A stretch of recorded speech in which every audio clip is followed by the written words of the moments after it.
Հիմա այս մարտը անամոտաբար ամսի 28-ին զորահանդես է անում։ Ինչն է ցույց տալու, որ 3 պատերազմ բերեց մեր երկրի գլխին, 3 պարտություն այս նույն բանակով բերեց մեր գլխին, ինչով է հպարտանալու, իր պաշտպանության նախարարով է հպարտանալու, թե ինչն է իր հպարտության առարկան, ասենք մի 2 հատ, են էլ չեմ էլ հավատում, որ ինքը կարա նորմալ զենք առած լինի, ու այսինքն ցույց տվեցիք, հետո հենց պատերազմ սկսավ,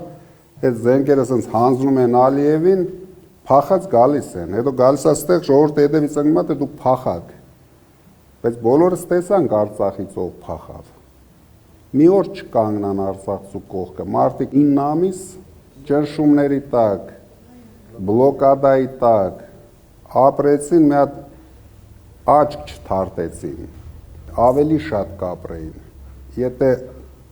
ինչ-որ աջակցություն ստանային մեր երկրից, ով հանդիսանում էր իրենց երաշխավորը, բայց եթե երաշխավորը հենց առաջի օրից փախավ, այն մարդիկ ինչ կարան անեն, հիմա էլ ինչով պետք է հպարտանան, ասենք բերեց իր անձնական ռագատկեն ցույց տվեց, որ ինքը փոքր ժամանակ ռագատկա է ունեցել հետո, մարդկանց ոնց է համոզելու, որ դուք անվտանգության մեջ եք,